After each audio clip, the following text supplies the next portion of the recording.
Hey, friendo, Steve here. And Larson. And welcome back to Going in Raw, the only pro wrestling podcast you need to be listening to right here at youtube.com/Stephen Larson. Available wherever podcasts can be found, and of course, taped live at the Twitch at twitch.tv/Stephen Larson. Of course, this Sunday, the 8th, is Backlash. So we'll be doing our live reactions to that. And yeah, should be a lot of fun. It's a new month. Of course, the day before that is Impact's Under Siege. Yeah. We're not going to be doing a live reaction to that, but we will be using our May predictions for that. So we'll be posting our predictions for that show this Friday. We'll be talking about how we think that's all going to shake out. So that's going on this weekend. On May 21st at 2 p.m. Pacific at the Ukrainian Cultural Center is LA Fights. A matinee show, huh? It is, yeah, because GCW's running that night. But I don't want to go see some GCW show, Larson. I want LA Fights. Me and the Enforcer are going to be there at the Ukrainian Cultural Center because LA Fights is our jam. And so if you're in the Los Angeles area, come check out LA Fights. Come say hi to me and the Enforcer. I think they run these things on YouTube, free, gratis, and we got premium. Ooh, it was $4 more than a normal. Only the best tickets. Ringside, baby, front row ringside. Wow. So I'm hoping me and the Enforcer, who by the way is like legit 7 feet tall or something, he's gonna be blocking the view of every yokel behind him. And we're just going to be sitting there goofing around on the hard cam. Hopefully, I mean, the lighting is really weird there, so maybe you won't see us, but we'll throw up some signs or some hand signs or something. There you go. Got to come up with a Going in Raw gang sign or something, man. Well, maybe we're going to steal the Dr. Wagner thing. Oh, that's right. Do the Dr. Wagner, the shaky, almost too sweet thing. Yeah. So that should be fun. So if you're in LA, come by, say hi. And that could be cool. On Sunday, I think we're going to head over to Frank & Sons. So if you're in that massive warehouse of toys, there you go. Happen to see us. Come say hey. Come say hey. Anyways, let's talk about this before we dive into the go-home episode of Raw to Backlash. You think AEW needed more programming? You're right. According to Warner Media, perhaps, because Fightful is reporting that Warner Media's ringleaders sent out a survey via email recently, polling fans to help name a new AEW show. But it's not any ordinary show. Larson, how was the show described? It was described as such, quote, AEW's top performers are ushering in a new behind-the-scenes wrestling series like no other. Every episode will track our core cast on the road at AEW events as they try to hold on to the titles they have or win back the ones they've lost, with everything culminating at the biggest pay-per-view event of the year. They all hope to walk away champions, but there are enough belts for everyone. Sorry, everybody. Heroes will rise, villains will fall, champions will be crowned, and with more access, more star talent, and more drama than ever before, we'll see it all through the eyes of the biggest names in the company. So this sounds a lot, just based on this one paragraph description, potentially like the interesting parts of Road to the Top, which is the stuff backstage at AEW shows. You think they just replaced? I was thinking the same thing. You think that, like, instead of doing a Road to the Top season 3, they reached out to Tony Khan and was like, hey, like, we don't need Cody to do the more interesting bits about that show. Yeah. You know, why don't we do it? And it'll be like some sort of, just like, you know, in Road to the Top, there was, like, from what I understand, kind of a mix of shoot and kayfabe. You know, it's like they didn't open the curtain all the way, but you know, people backstage are kind of out of character a little bit. Yeah. There seemed like some real genuine moments in some of the Roads to the Top stuff, the backstage stuff. It felt like some of it they sort of manufactured moments that might have actually been real, like the stuff between Jade and Red Velvet was probably a little bit of kayfabe, but maybe it stemmed from something real, and they generated some content out of it. Maybe. You know, if we can get something like that, maybe a little bit of Breaking Ground.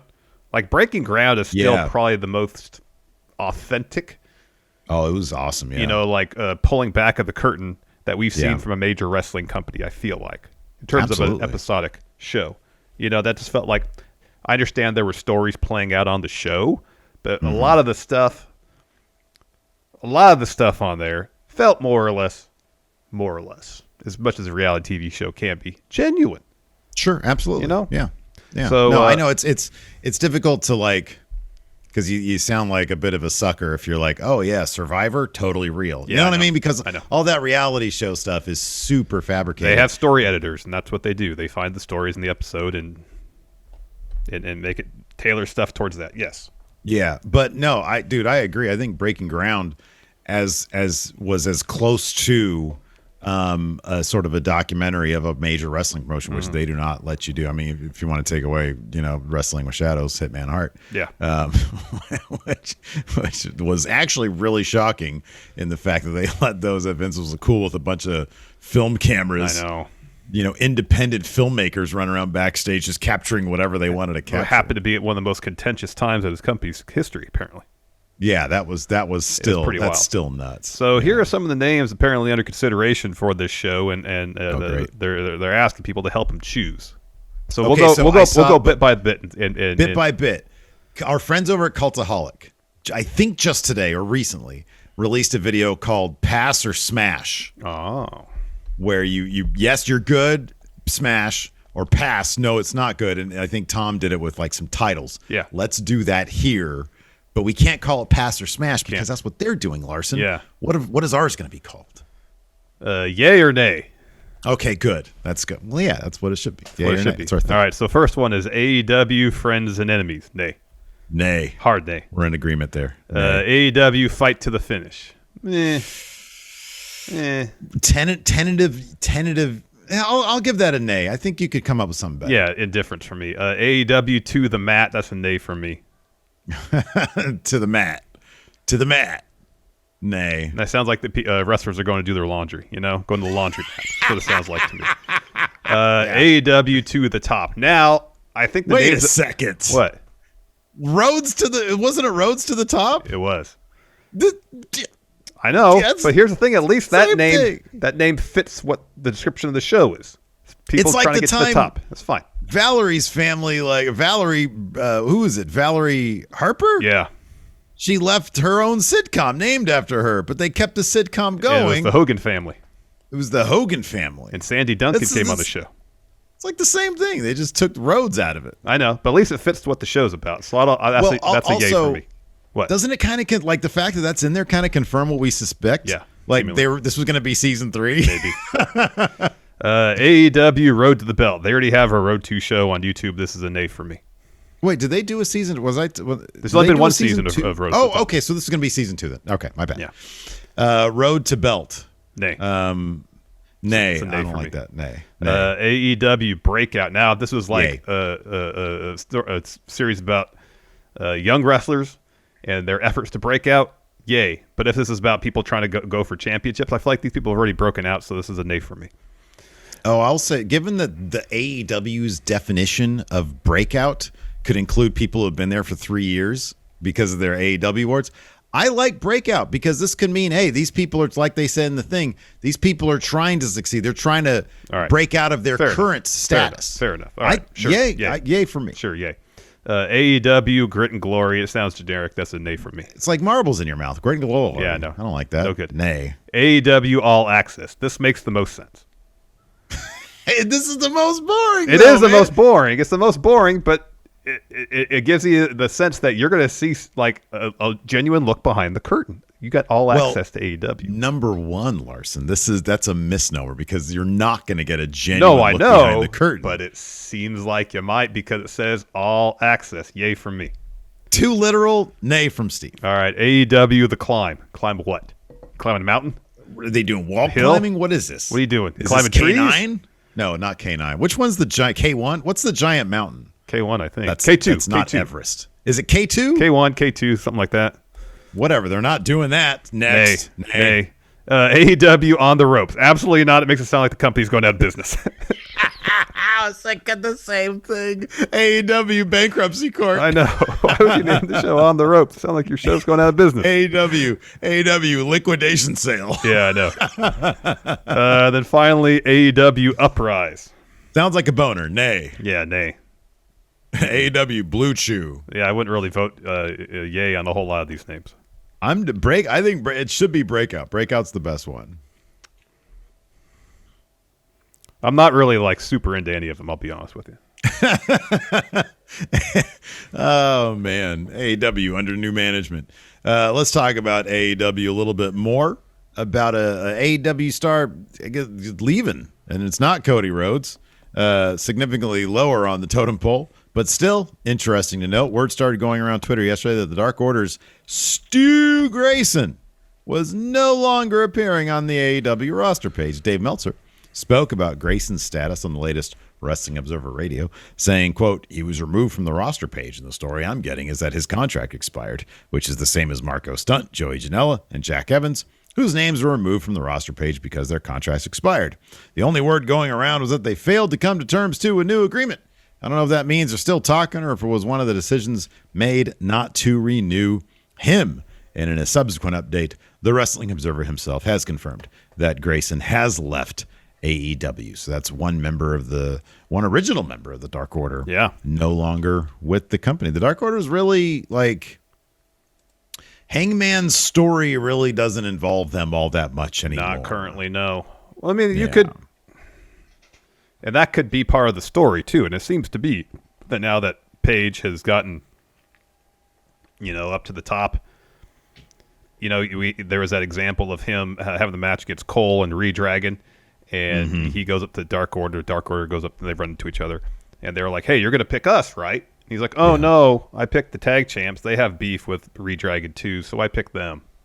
They seem to be pivoting Paige's story away from the Dark Order, quite purposely to tell the story. But at the same time, that leads to Dark Order being on TV even less than they already were, which wasn't a ton.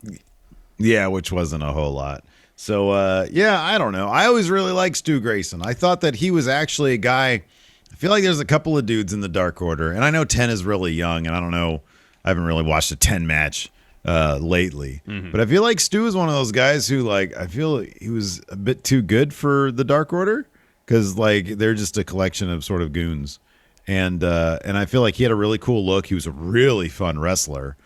I don't really remember anything he's ever said on the mic. They kind of when Uno and Grayson debuted at the first Double or Nothing to attack Best Friends, it was like I wasn't familiar with their work, right? And from a creative standpoint, once Dynamite got rolling at first, it didn't necessarily seem like they knew exactly how to book Uno and Grayson.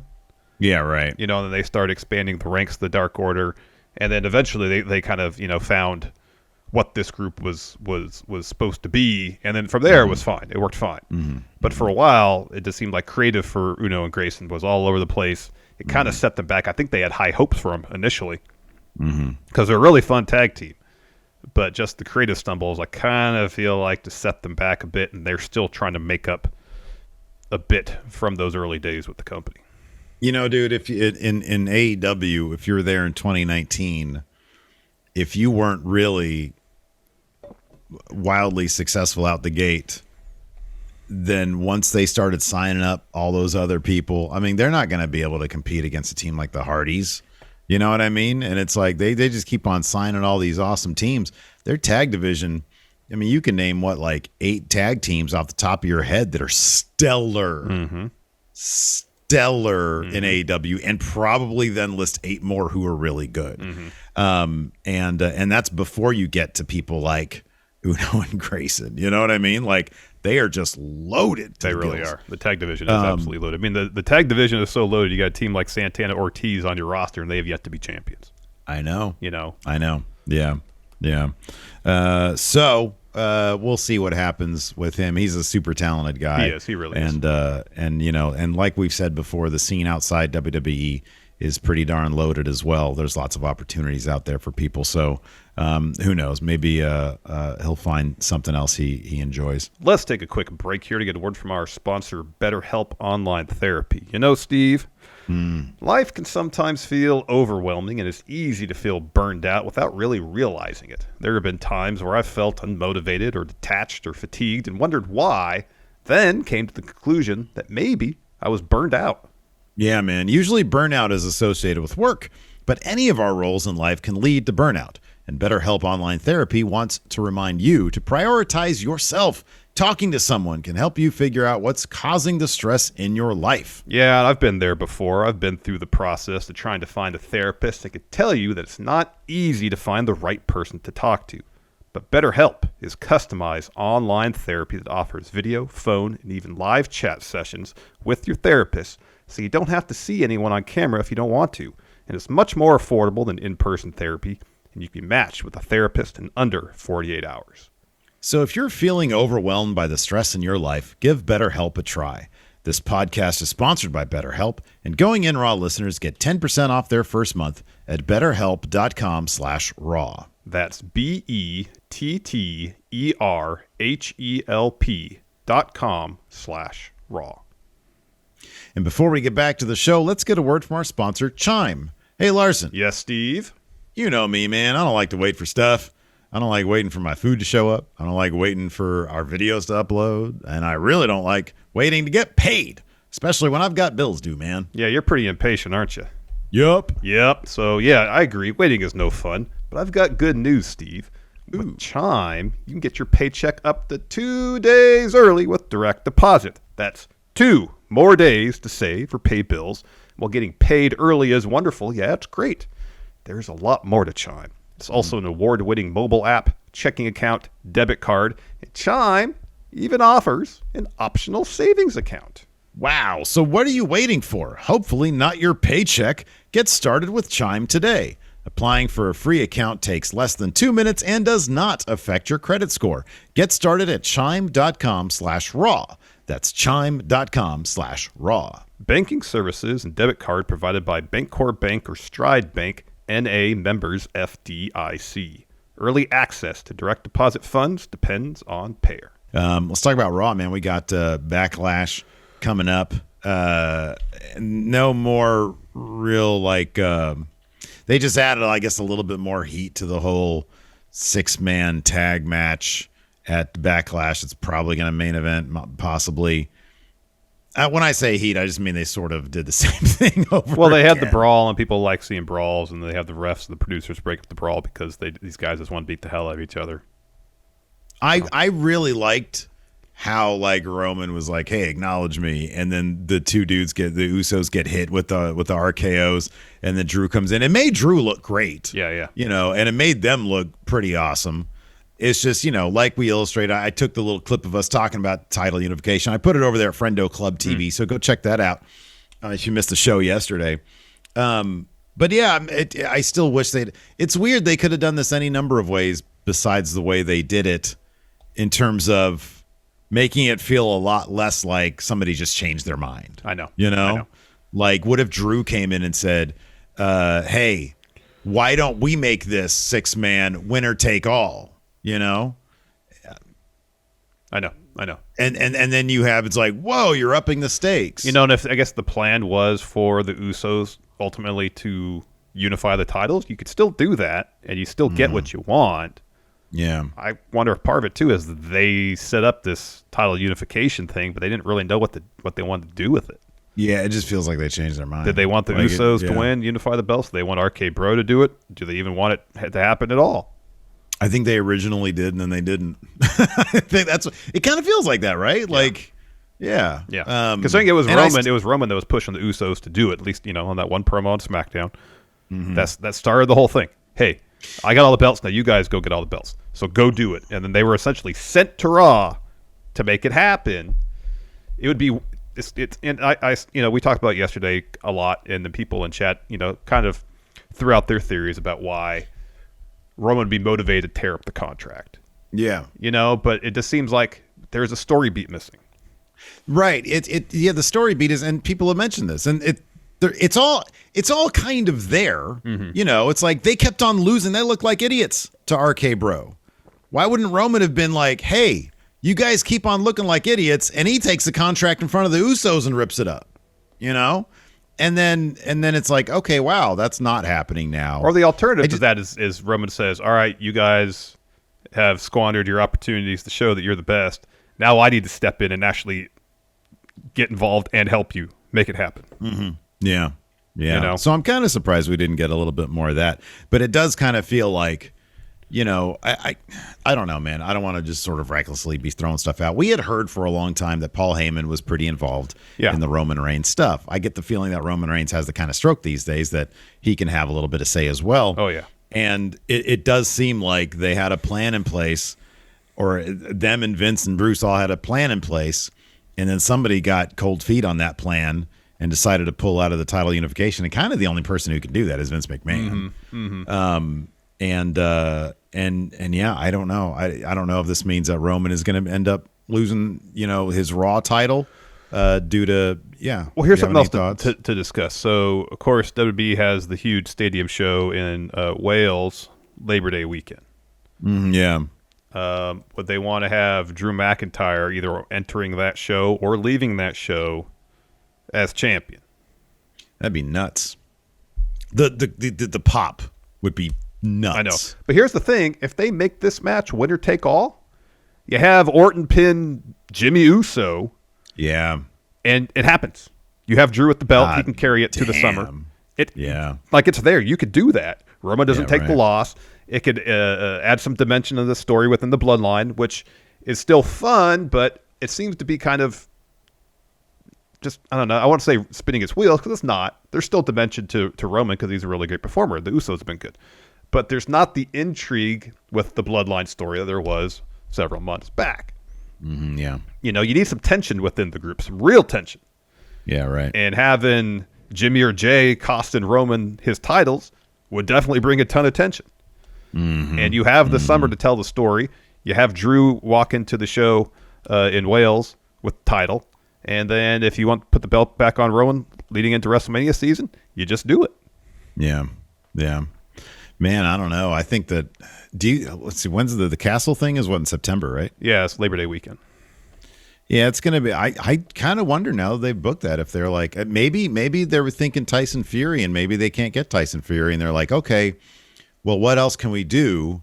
Maybe they're going to have Roman vacate and have, I don't know, some sort of situation where Drew is able to win that title at that pay-per-view, because Drew winning the title there would just absolutely blow the roof off the place, as opposed to him walking in as champion. I don't think he's going to pin Roman Reigns to do that, but he might pin, I don't know, Edge or something if they decide to do a Raw specific thing.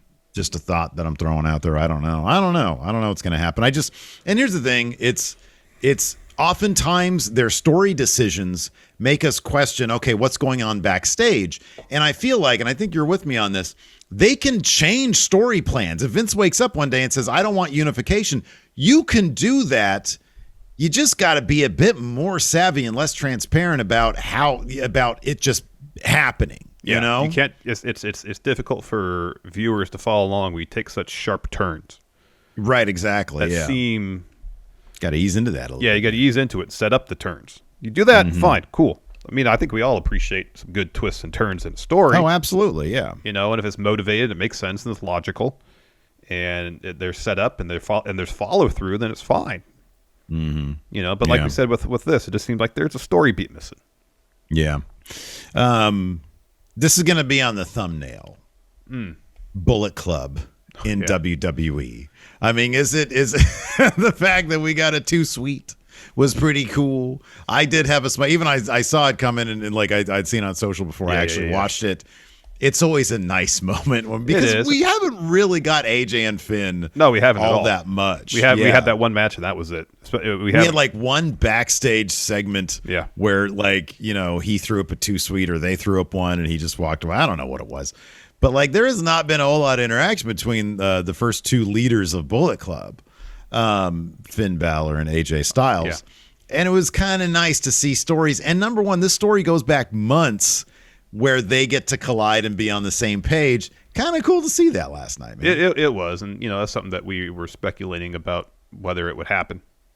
Now, I guess, how is this going to play out at Backlash? Is now that Damian Priest is barred from ringside for Edge's match against AJ, granted, you can have a ref bump and then Priest can run on out anyways. Is Finn going to help AJ win? Or is this all a swerve? And is Finn going to join up with Edge and Damian Priest? I know that wouldn't make a whole lot of sense because Finn has been feuding on and off with Damian Priest for months. There's not a lot of groundwork for Finn to do that, like you said. I mean, unless they do the whole I couldn't beat them, so I'm joining them crap. I mean, it's totally within WWE's thing to have a sharp turn like that. And I do feel like Edge shouldn't be losing right now. He's the new leader of a new faction with a brand new name, and I don't think Edge is going to lose this match. So that's entirely possible. And if the idea had been floated before that it was going to be Ciampa, there is still that spot for other guy, and that other guy could be Finn Balor. I mean, look, if this gets us, I still think that keeps Damian Priest sort of lowest in the pecking order. And if that gets Finn to be a bad guy, Finn to heel with AJ, to feud with AJ as a bad guy, this might end up being the closest we get to Prince Devitt, rather, as a bad guy, since like we saw him in NXT sort of doing a pseudo version of that. Mm-hmm.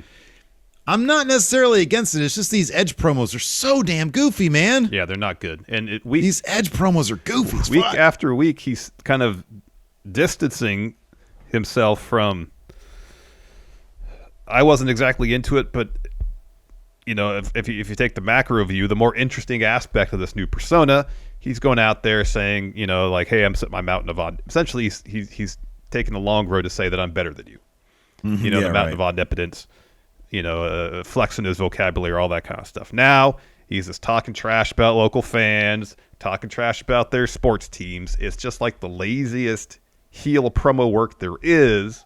It is, yeah. And it was what he was doing wasn't terribly interesting before, but you take the little bits that could potentially be interesting out, and all you have left is just generic heel promo, and it's boring.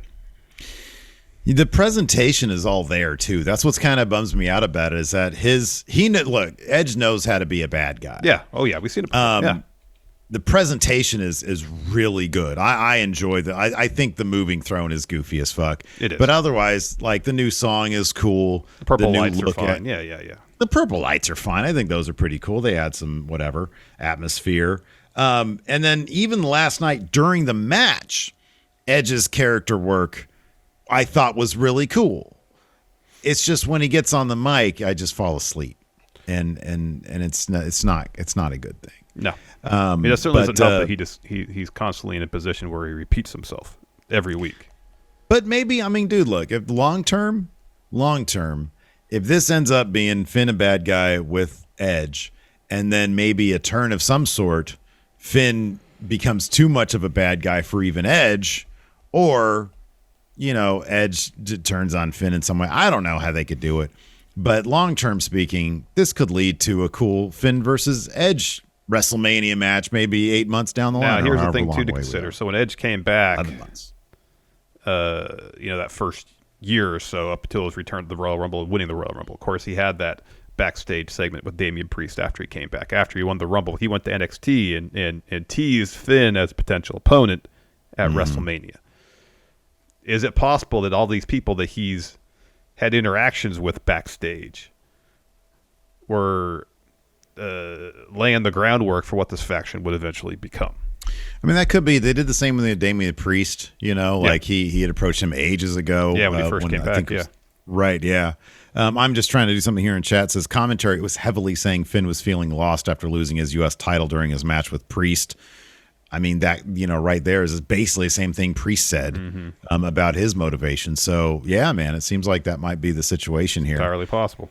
And it protects AJ. We get AJ versus Finn at WrestleMania Backlash. Hell in a Cell. Hell in a Cell. Yeah. WrestleMania Hell in a Cell. Anyways, let's just dive into it. Kicked off with a Roman Reigns and Uso promo. Of course, Heyman gets on the mic first. Says, if the bloodline recalls correctly, and the bloodline is never wrong, this is the part of the show where I say, welcome to Monday Night Raw. He says, now we get a chance to revel in the greatness of our tribal chief, Roman Reigns. So Heyman hands the mic to Roman. Crowd's chanting for Roman. He says, acknowledge me. And then bang, RK Bro hit the ring, hit the Usos with RKOs, and Randy looks like he's going to pounce. Instead, he waves out Drew. Drew comes out. He hits the ring. RK Bro take their leave. Roman and Drew brawl. Did Drew have the sword here? He came out with the sword. He got on the apron and dropped the sword. Yeah, that was a cool moment right there, man. Drew looked like a million. But Drew and Roman, this could be a really good feud if they really do this right. So anyways, they brawl. The Usos attack Drew. RK Bro come back to the ring. They all brawl.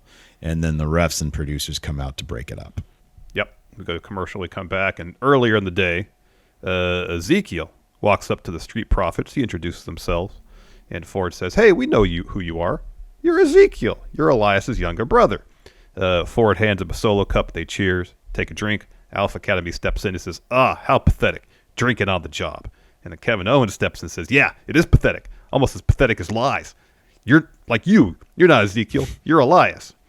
And Gable says, Ezekiel, do you think you're smarter than me? Because you're not. I did research on lie detector tests, and they can be beat by conniving people like you. Kevin Owens says, we're going to find a better way to prove that you're a fraud, and that even the Street Profits will believe that you are Elias, and you're a liar. And then the Street Profits say, well, we're going to go out there and beat you, and that's no lie. And that match happened next. Yep, so we had Kevin Owens and Alpha Academy versus Ezekiel and the Street Profits. Unfortunately for Zeke, he got pinned with, what was this from? It was Gable. Yeah, right? rolled him up after Kevin Owens tripped him up. Yeah, that's right. He won with the backwoods there. Afterwards, we had an AJ Styles interview. Hey, what do you think of, it's been a couple weeks now, Ezekiel's ring gear. Isn't it beautiful? Yeah, I like the color of kind of that orange coral. It's like, yeah, right. It's like a color. I was like, I don't even know what color that is, but it looks beautiful. Yeah, he's got the like the arm tassels down. Yeah, and he's in ridiculous shape. He is in really good shape. I know. It's kind of it works, yet still bordering a kind of cheesy. Yeah, I know. That's why it's great. Yeah, it is. It's like kind of Ultimate Warrior-ish. You know. I don't know. It cracks me up. After that, we had an AJ Styles interview. He says at WrestleMania I had to beat Edge, and then Priest showed up out of nowhere to distract me. Edge got the win. He says, so why not up the ante? If I beat Priest tonight, the Damien is barred from ringside at Backlash. And if I don't, well, it's going to be an uphill battle. It's going to be uphill. Then we're backstage. Adam Pearce, Sonya Deville are talking. Sonya is wondering why there's an investigation into her conduct when she says she's done everything by the book. And Pearce says upper management, and I mean upper management, sees that you put yourself in a title match against Bianca, change the rules during the match to try to win, and they want to see you, they being upper management, want to see you compete again without any executive power. So he says, I put together a 6-woman tag match. It's going to be you, Sonya, Becky, and Rhea Ripley taking on Liv Morgan, Asuka, and Bianca Belair. And then Sonya says, all right, well, how about we make it a no-holds-barred match? And Pearce says, no, there's no we. Tonight, you are a competitor with no, and I mean no, executive power. None. And I like it, because I mentioned this last time, have that play out during the match, and it does. When she has her feet on the ropes trying to do the pin, and the ref's like, nope, not counting that. Not counting. Yeah. You got no power here. Yeah. Yeah, that was good. No, the match was fun. Yeah, the main event was a lot of fun. It was a lot of fun. After that, we had Veer Mahan versus Bert Hansen. Of course, once Tyler Bate makes his way to main roster, this guy's going to only go as Hansen Larson. Yeah. Because there can only be one Bert. Anyways. Yeah. So he's asked. I love, by the way, when they do squash match interviews. Love it. I love it. Love it. So Byron's in there. He gives him an interview. He says, why did you sign up for this match? He says, you know what?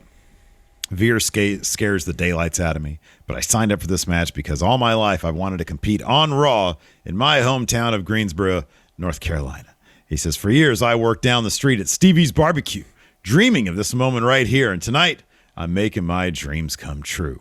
And, man, yeah, Veer just completely annihilated this poor guy. Destroys him. Wins with $1 million arm clothesline, cervical clutch, and then Veer boots Hansen out of the ring, puts him back in, then the clutch on against the ropes again. And, oof, poor Bert Hansen. Yeah, poor Bert Hansen. Back to Stevie's you go.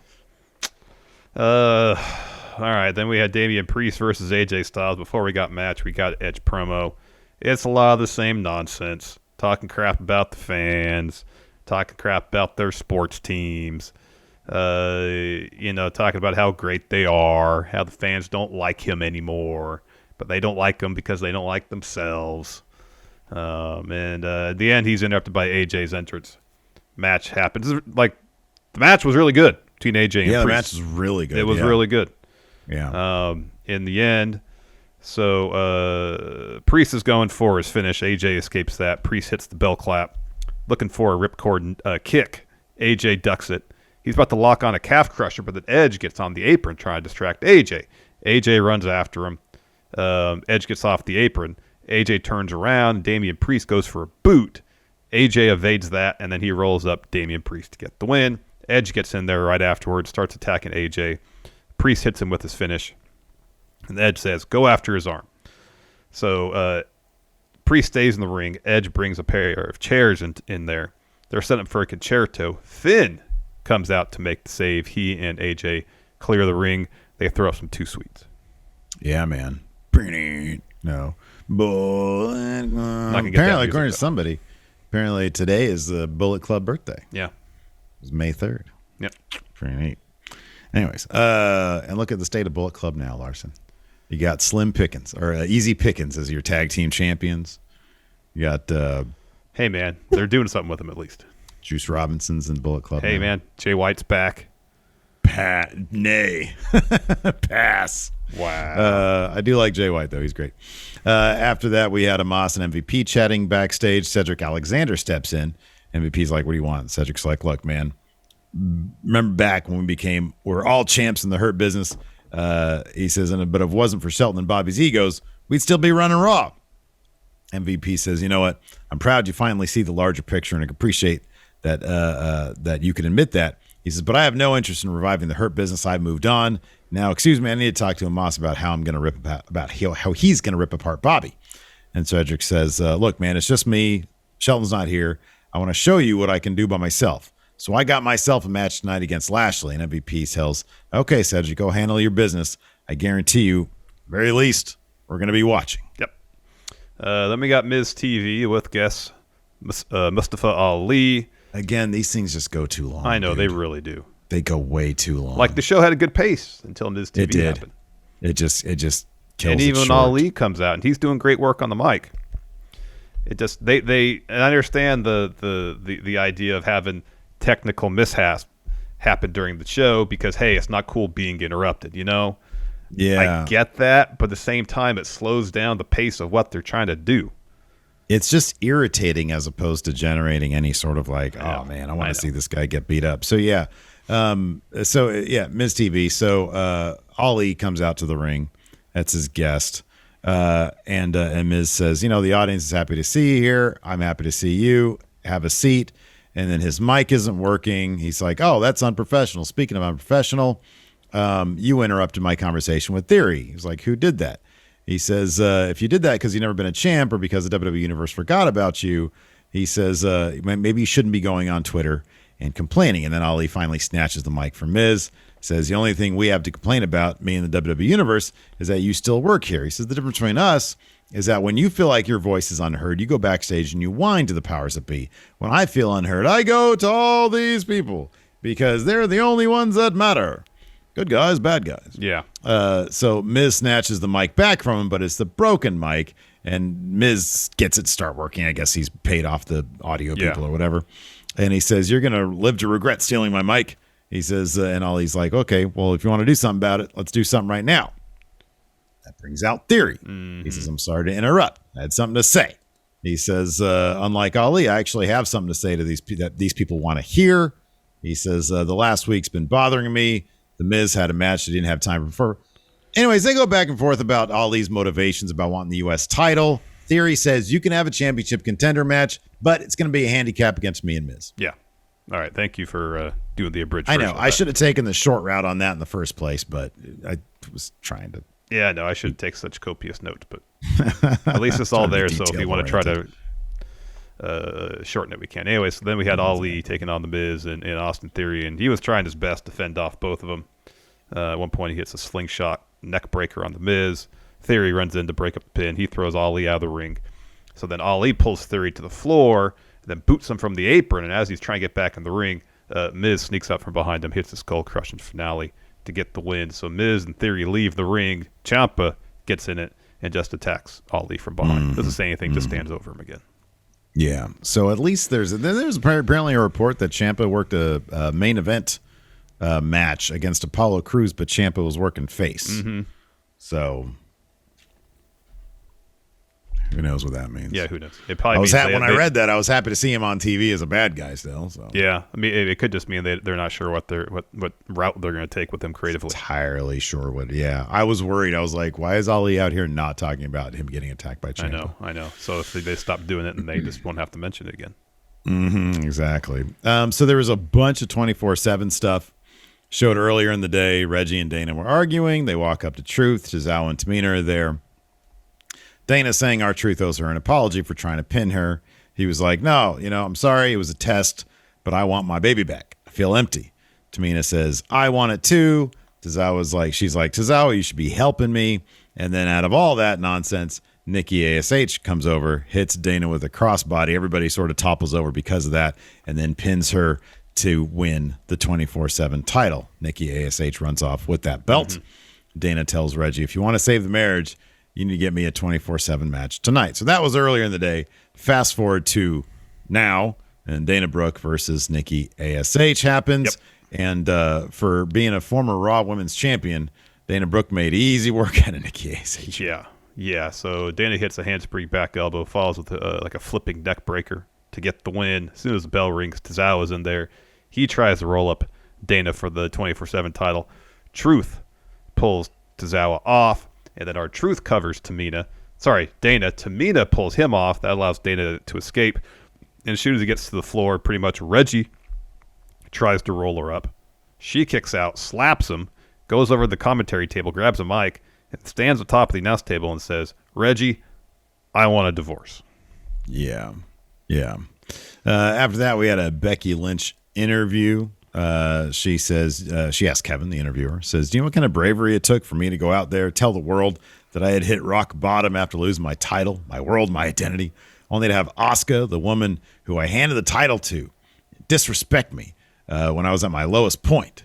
She says, when I left, I told Asuka to go be a warrior because I'm going to be a mom. She says, I held up my end of the deal, but Asuka didn't hold up hers. As soon as I come back, Asuka ran away. She went on the run of a lifetime, and then she comes back. And when she thinks I'm down on my luck, she says, but she's never faced big-time Bex. She doesn't know what she's in for. This is my comeback story, and it starts with ending Asuka. Yep. Then to kick off the third hour, we got Seth Rollins' Appreciation Night. He talks about how last week it was 20 years of Randy Orton. So he thought, all right, it's time to celebrate someone who's undervalued, underappreciated. Time to celebrate a fashion icon, a visionary. It's time to celebrate Seth Rollins. So then all the house lights drop except for one single spotlight over Seth. And the crowd starts singing his theme, and he's like, this feels great. It's me and my spotlight. Then the crowd starts chanting Cody, and then Seth's mood turns. He says, funny you mentioned that jerk, because at WrestleMania, Cody tried to steal my spotlight. But at Backlash, I'm going to show the entire world you can't steal my spotlight because I am the damn spotlight. This is my appreciation night. It's my spotlight. He tells the crowd to shut up with the Cody chants. He says, that's the problem. Some of the fans have forgotten just how good I am. They get all wrapped up in this American nightmare fantasy and forgot that I am the standard bearer in this industry. They've forgotten how good I am, but I love to remind you. So I had my people put together the greatest highlight reel in the history of highlight reels, and he throws to it. Instead of the video package playing, we get... There's more than one royal family in wrestling. We get Cody. He comes to the ring. Adrenaline in my soul. Yeah, it's Cody Rhodes. Cody Rhodes. Anyway, so Seth, Cody's about to talk, and Seth's like, before you say anything, why are you sticking your nose where it doesn't belong? If you're not here to give me my flowers, then shut up. Cody says, you want flowers? Sure, congratulations to you, but what is this all about? You're unraveling at the seams. We're all seeing the superiority complex. It's like my victory at Mania is an albatross hanging around your neck and you can't shake it. He says, I don't want to invalidate your feelings, but you're standing there in this hideous Johnny Polo getup. Since my return, I've been professional, I've been a gentleman, but I have a feeling, Seth, that you're about to cross the line before Backlash that you don't want to cross. And he tells Seth that, you've been one of the best superstars of the last 20 years. but you're delusional. And then Seth's like, oh, I'm delusional. I'm the delusional one in the ring. That's rich coming from you, Cody. He says, the American Dream, Dusty Rhodes, your dad, he wrestled hundreds, if not thousands of times in this very arena, but just like you, Cody, he was an egomaniac who thought he was larger than life and thought he transcended the business. And I guess the apple didn't fall too far from the tree. He says, Dusty was delusional, and so were you. He says, Dusty, he really wanted to be WWE champ, but he wasn't good enough. And as long as I'm here, Cody, you're not good enough either. This upsets Cody. Seth takes a swing. They end up brawling. Cody hits a Cody cutter. Seth rolls out of the ring, and then Cody picks up Seth's jacket and chucks it into the crowd. Ooh. It's probably relatively expensive. Probably. I would imagine security went and retrieved it. After that, we had Bobby Lashley versus Cedric Alexander. Larson, what do you think about Bobby Lashley's new entrance? We kind of got a little bit of this at WrestleMania. He just didn't have the pedestal at WrestleMania. Mm-hmm. But the camera starting low and kind of like panning up on him. That was at WrestleMania, I think. Was it? Dramatic underlighting? Yeah. That is pretty cool. Yeah. This is pretty neat, I think the only difference is at WrestleMania there wasn't the pedestal. Yeah. I like this better than the Almighty stuff. Yeah, me too. I know. I'll be honest with you. I never liked the render of him like this. Yeah. And then like it just sort of floats by. I never liked that. I did like the really lightning cool, coming in. The lightning. No, the lightning was great. Yeah. Lightning Can't go wrong awesome. with lightning. Exactly. So we had Bobby Lashley versus Cedric Alexander. Moss and MVP are at ringside right as the match starts. Of course, that allows Cedric to attack Lashley from behind. MVP is just shit-talking the entire time. So in the end, of course, Cedric Alexander gets the hurt lock for the win on Cedric. But it was a fun match. You know, Cedric tried to get what he could in. Mm-hmm. He's not beating Bobby Lashley. After that, we had a Liv Morgan interview. She said, I thought me and Rhea were a great tag team. But she claims that I was a disappointment, that I wasn't holding up my end. She says, for some reason, I was a problem. But I don't really think Rhea is really disappointed in me. Rhea is disappointed in herself. She says, but I can't take the blame for her problems, and I won't take another beating from her. Yeah. Yeah. Then we get Reggie and R-Truth backstage. They're chatting. Truth tells Reggie, hey, you may have lost Dana, but you still have your health. You can still do all that fun flip stuff you do. And then Reggie's like, you know what? I was a champ. I had the love of my life, and I blew it. I blew it all. And Truth says, yep, you did blow it. I know how you feel, though. I had the love of my life, too, but I let it slip through my hands. Now Dana has the 24/7 title. He says, you know what? Marriages are hard. Did you know that 90% of divorces end in separations? And Truth asks Reggie if he had a prenup. And Reggie asks, what's that? Truth says, well, if you didn't have a prenup, you're going to need my services as a divorce attorney. And as they continue their conversation, they walk by Nikki ASH. And she's upset. She's a bit downtrodden. Dewdrop walks up to her and just says, you done playing around and ready to start taking things more seriously? And Nikki says, yes. Dewdrop puts her hand on her shoulder, and they walk off together.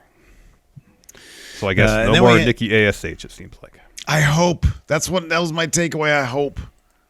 Nikki Cross. Nikki Cross is a great name. I know. They left a lot of money on the table not booking that Nikki ASH character right. I know. Pretty wild. Yeah, she's a terrific wrestler. I'm looking for... this was the first time I started... I'll be honest with you, man. I'm actually kind of starting to come around on how they book the women's tag titles. I've been anti for so long, but there are a lot of positives about it. Like if you just sort of buy into the philosophy of, hey, we're not going to do the normal thing where we have a mid-card title. How do we feature more women on our television program? Because that's been a conversation lately about, okay, AEW especially, they don't feature women all that much on cable TV. WWE looks at their situation and says, okay, how can we feature more? Women's tag titles will essentially be our de facto mid-card titles. I feel like, especially now with the level of like Sasha and Naomi are really running with those titles. And I kind of appreciate how they're doing it now. It's like you build them through the tag titles. And then like in the case of Rhea Ripley, she's done with it. She's tired of being a tag team competitor. She splits off and now is in the singles. Yeah. I'm kind of starting to appreciate it a bit more. Yeah, I mean, especially now where there's a focus and it seems like they're telling stories based on what's happening in the tag division. I don't Maybe mind that's it. Yeah. It would be nice if there was some continuity in terms of, okay, these are tag teams. I don't mind sometimes teams being put together for the sake, okay, hey, we're out of the main title contention. This is the de facto mid-card title. Let's go for that. I don't mind that happening. But that's kind of just exclusively what it is right now. And there's perks to it, as you mentioned. But at the same time, it'd be cool if, like, hey, bring up Katana, Chance, and Caden Carter, a team who's been a team for a while, and have them compete, you know? Yeah. I think there's opportunities to tell stories with put together teams and teams that have been teams for a while. I don't disagree with that. I just think I think it's an interesting philosophical thing that they're doing. And you sort of see it in the men's division a little bit as well with like RK Bro, but a little bit less. Like the women's tag division is exclusively pretty much thrown together. But I don't know. If you just sort of look at it in a different way, it's like there's not a lot of actual tag teams. And once you're in a tag, especially with WWE, this is what I kind of like about it. Once you're in a tag team, it's hard to get out of it, right? It is difficult to get out of it. Where the women's tag division is like, okay, this is a place where we're not actual tag teams. We're singles wrestlers who find partners to unify with on a relatively temporary basis, and they tell stories with it. And then when they're ready to, it's not as weird as, okay, which one's going to succeed, which one's going to fail as a tag team. They're already built-in singles wrestlers who are tagging together. No, I said that. I kind of appreciate that aspect I can of it. appreciate that too, but yeah, I kind of feel like they don't need, like if Katana Chance and Caden Carter come up as a tag team, they're going to be overwhelmed because all these are bigger names. It's going to be like RK Bro, but like everybody's an RK Bro except for them because they really don't do that. They're like, I mean, are there any tell, though, too, right there? It's a story for them, yeah. I appreciate the philosophy of putting singles wrestlers together for this division because these days, you're right, they've been telling stories with it. They've been elevating the titles. Kind of works. I kind of like it. So, yeah. Anyways, this is a really fun main event. Yeah, it was. Main event, Becky Lynch, Rhea Ripley, Sonya Deville versus Liv Morgan, Asuka, and Bianca Belair. It was a lot of fun. Down the stretch, Liv's isolated for a while. Becky's in. She's looking for a manhandle slam. Liv counters that, hits a DDT. She tags in Bianca. Rhea gets tagged in as well. Bianca takes out Becky and Sonya. Rhea hits her with a headbutt. Bianca responds with a shoulder tackle. A massive suplex gets a 2. There's the Rhea and Bianca had a good amount of time together in this match. This has got to be the feud over the summer, I would think. I would think. Yeah, that would seem to be the case. Anyways, down the finish, Liv goes for a code breaker on Sonya Deville. Sonya evades that. She rolls up Liv with her feet on the ropes. The ref sees it and is like, no, I'm not counting. And then Sonya's like, there, still with the pinfall, still with her feet on the rope, yelling at the ref to count it. And the ref's like, no, not going to happen. So Bianca comes over, knocks her feet off the ropes. So Sonya stands up, and she's still like yelling at Bianca, yelling at the ref. Liv hits her finish on Sonya to get the win. Earlier on, there is this great bit where Asuka hip attacks Sonya out of the ring, and as Sonya's flying off the apron, Liv hits her with that like one-leg code breaker thing she does. That was really creative.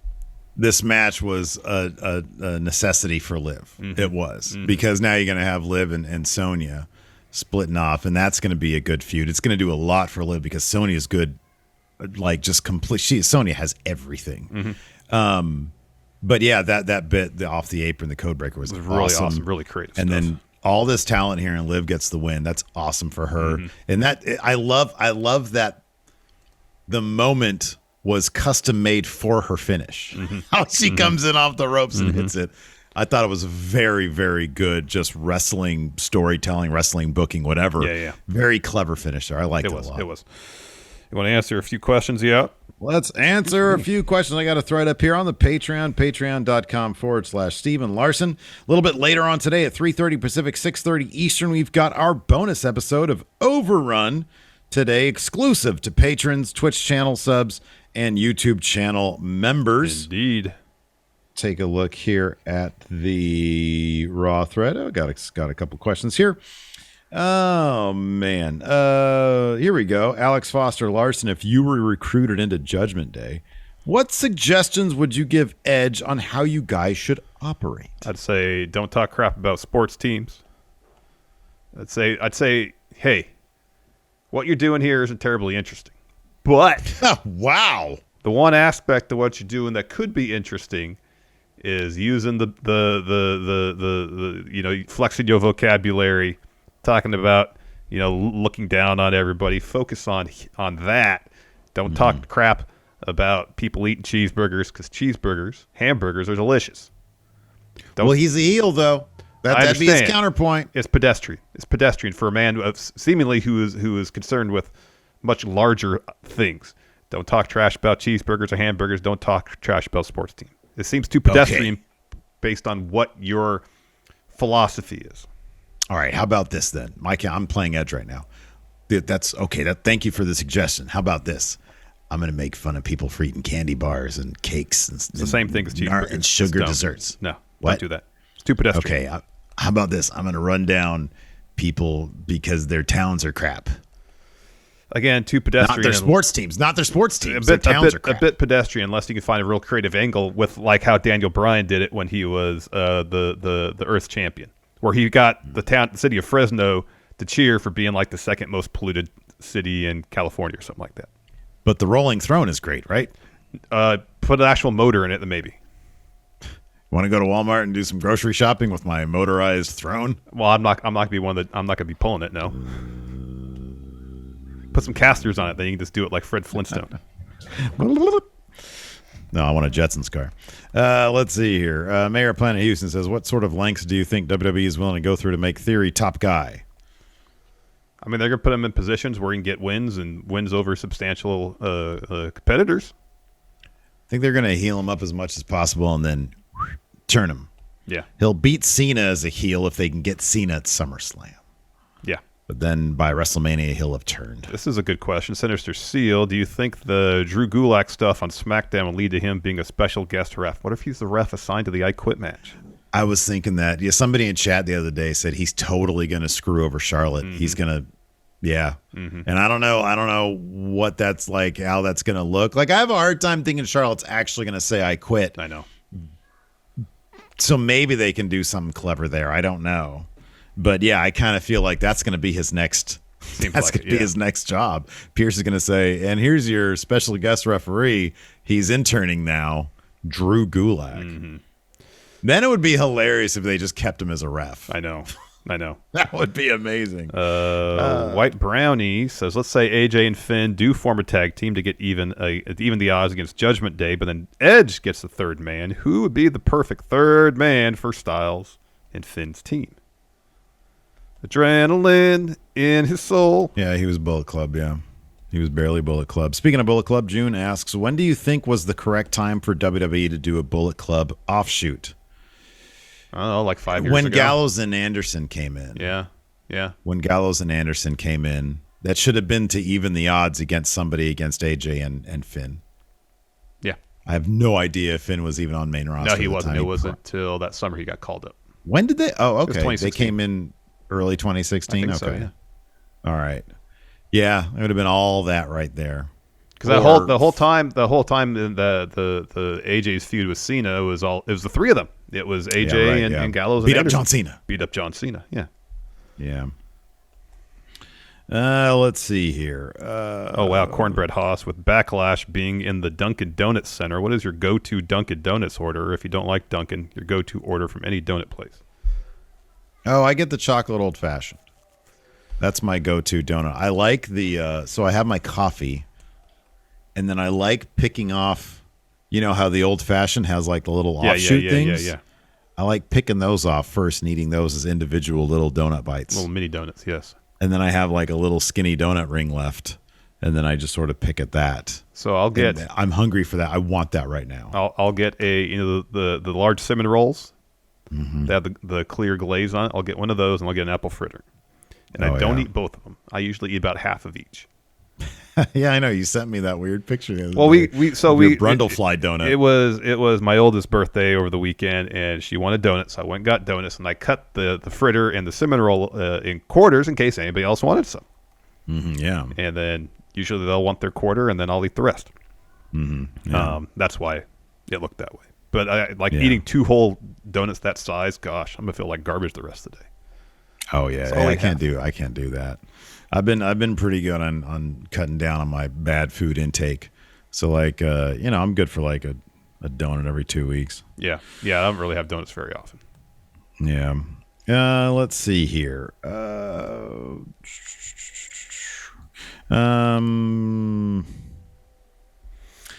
Blake Whitehouse says, who should challenge Roman first, Drew or Randy? I mean, clearly it's going to be Drew. It will be Drew. I think the Roman and Drew feud probably going to go, I would imagine, through the summer. If they're saving their first one-on-one bout for Money in the Bank, that's not till July. You would think that would be the summer feud. So Cameron Bartolozzo, we'll end on this one, says, predict what the final payoff will be for the Kevin Owens Ezekiel storyline. It's got to be this. It's got to be he's revealed to be Elias, but in a way that he gets a massive face pop for it. And Kevin Owens is driven even further insane because he's like, I exposed you and the people still love you and they don't love me for exposing you. Mm-hmm. That's what it's got to be. Yeah, that's what it's got to be. People accept him as Ezekiel, even though he is revealed to be Elias. Mm-hmm. Mm-hmm. Yeah, you're right. Anyways, that's going to do it for us. Thanks, everybody, for tuning in. We appreciate it. You want some peaches? Check out twitch.tv/MF Steve here tonight for some more Steve Thunder. It's the last one for about 2 weeks because next week I'm taking the week off. I got to start putting together W Steve W. Mm-hmm. So that's going on tonight on the Twitch.